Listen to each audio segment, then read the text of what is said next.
Assignment নিয়ে ব্যস্ত ছিলাম, সেটা করে দিয়েছি। তাই আম্মু আজ খুব খুশি। 2টার আগেই চলে যাব খালা। আমার নাস্তা শেষ হতেই আম্মু এসে বলে, এই অঙ্কিত, আমরা আবার কখন করব সেটা ভেবেছিস? এত ব্যস্ত হচ্ছ কেন? এই 3 দিন আমরা খুব ব্যস্ত থাকব। ওমা 3 দিন? ড্রাইভার বাহিরে বসে আছে। এখন যাও, দেখি সময় করে একটা কিছু করে দিব। কাজের মেয়েকে 3 দিন ছুটি দিয়ে আম্মু বলে, যা তোর স্বামীর সাথে এনজয় করো।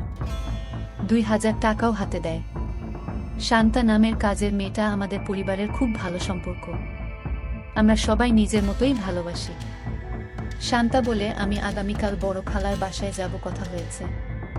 আমি খালাকে বলেছি কাজে সহায়তার জন্য। তাহলে তো খুব ভালো। আমাকে না জানিয়ে তোরা সব ঠিক করে ফেলেছিস। খালা আমাকে চিঠি দিয়ে দাওয়াত দিয়েছে। অনেক কাজ আছে না? সোহান ভাইয়া অনেক ভালো মানুষ, তাই উনার বিয়েতে সাহায্য করতেই হবে। ঠিক আছে, যা। বাহিরে ড্রাইভারকে গিয়ে বলো আমার 5 মিনিট লাগবে। তুইও দাঁড়িয়ে থাক, তোকে নামিয়ে দিব। আমাকে আম্মু বলে, অঙ্কিত একটু উপরে আয় তো তাড়াতাড়ি বলে সিঁড়ি দিয়ে চলে যায়। আমি উপরে যেতেই আমার বলে, অঙ্কিত যেতে মন চাইছে না, তোর সাথে এনজয় করতে মন চাইছে। এখন যাও, কথা দিলাম আজ সন্ধ্যায় কিছু একটা করে দিব। সত্যি দিবে তো, নাকি জোয়ান মাইয়াদের পেয়ে আমাকে ভুলে যাবে? আমার শিরায় শিরায় আগুন জ্বলছে। কথা দিলাম ডার্লিং। আজ অনেক দিন পর আমার শখের বাইকটা বাহির করে ঠিক সময় খালার বাসায় পৌঁছে যাই। বাড়িটা খুব সুন্দর করে সাজিয়েছে। গুলশানে এমন 3 তালা বাড়ি, আর সামনে পেছনে বাগানওয়ালা বাড়ি খুব কম। এক পাশে বাবুর্চিখানা বানিয়েছে, সেখানে মিতু আপা দায়িত্বে। যার যা দরকার মিতু আপা অর্ডার করে। আমাকে দেখেই বলে, এনিথিং স্পেশাল লাগবে? না আপু, সবার স্পেশাল থেকে একটু একটু করে চেকে নিলেই আমার হবে। ভেতরে ঢুকেই কান্তার সাথে দেখা। ভাইয়া এসেছিস? চল উপরে যাবি ছাদে, আয়োজন কেমন হয়েছে দেখবি। বলে টেনে উপরে নিয়ে যায়। সাথে সাথে অনেকেই যায়। খুব সুন্দর হয়েছে। পার্টি কখন শুরু হবে? 6টার সময়, 12টায় শেষ। কান্তা সবাইকে বলে, এই তোরা সবাই নিচে যা, খাবারের কি খবর দেখো। আমি ভাইয়ার সাথে একটা সিক্রেট কথা বলে আসছি। নিশা রাগ করে বলে, এক বাসায় থাকো, সিক্রেট কথা বাসায় বলে আসতে পারো না? যা পাকনামি করবি না। যখন আসছি ভাইয়া ঘুমাচ্ছিল। এই সিক্রেট কথাটা না বললে কাজে মন দিতে পারছি না। কান্তা আমাকে এক কোনায় নিয়ে বলে, কি খবর মাই হিরু? রাতে টায়ার্ড ছিলে তাই বলে কি দরজা বন্ধ করে ঘুমিয়েছিলে? সকাল থেকে ছটপট করেছি, জানি তুই ডিস্টার্ব করবি তাই বন্ধ করে দিয়েছিলাম ভালো ঘুমের জন্য। ভাইয়া, আমরা 1 বোতল শরাব নিয়ে আসছি, রাতে খাবো। খাবি নাকি? দেখা যাক। কান্তা মুচকি হাসি দিয়ে চলে যায়।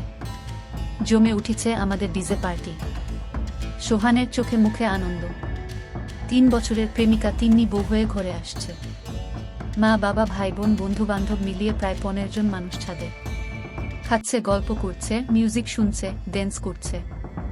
আমার কাছে এই সব আনন্দ খুব বাড়াবাড়ি মনে হচ্ছে।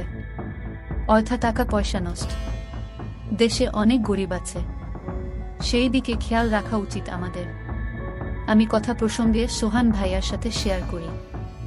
সোহান ভাইয়া উঠে দাঁড়িয়ে মাইকের কাছে চলে যায় এবং মাইক হাতে নিয়ে বলে, লেডিস অ্যান্ড জেন্টস, আমার ছোট ভাই অঙ্কিত এইমাত্র আমাকে বলল ওর কাছে এই পার্টি খুব বাড়াবাড়ি মনে হচ্ছে।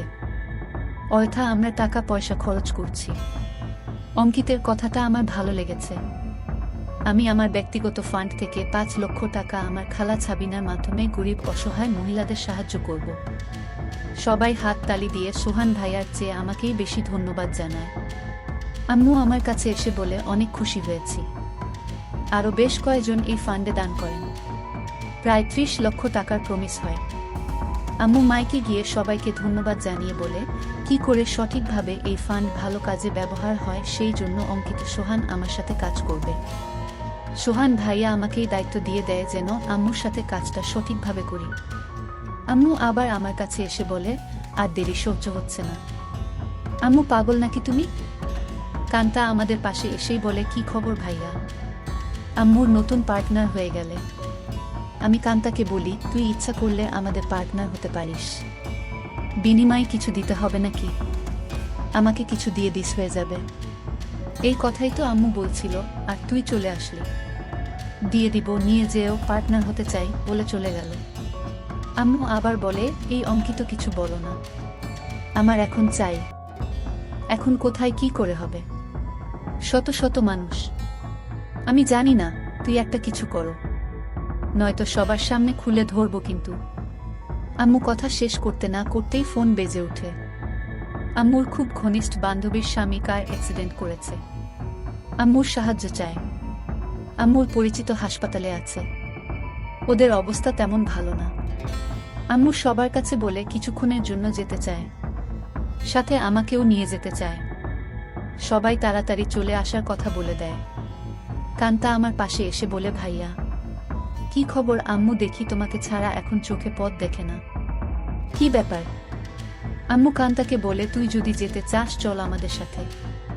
না আম্মু, তোমাদের ডিস্টার্ব হবে আমি গেলে। আমি এখানেই আছি। সোহান ভাইয়ার ড্রাইভার আমাদের নামিয়ে দেয় হাসপাতালে।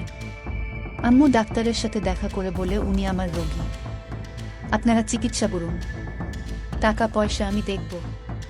আম্মুর বান্ধবী শিলাকে সান্ত্বনা দিয়ে বলে, চিন্তা করিস না, ঠিক হয়ে যাবে, তোরা কোনো টাকা দিস না, আমি পরে এসে সব ঠিক করব। তোর কাছে টাকা না থাকলে বলিস। সোহানের বিয়ে বাসায় বহু মেহমান আমার জন্য অপেক্ষা করছে। আমি এখন যাই। আমরা একটা ট্যাক্সি করে সোজা আমাদের বাসায় চলে আসি। আমার রুমে ঢুকে আম্মু বিছানায় গিয়ে আমাকে বলে, কই তুই আয়, আমাদের হাতে সময় নাই, মাত্র 1 ঘন্টা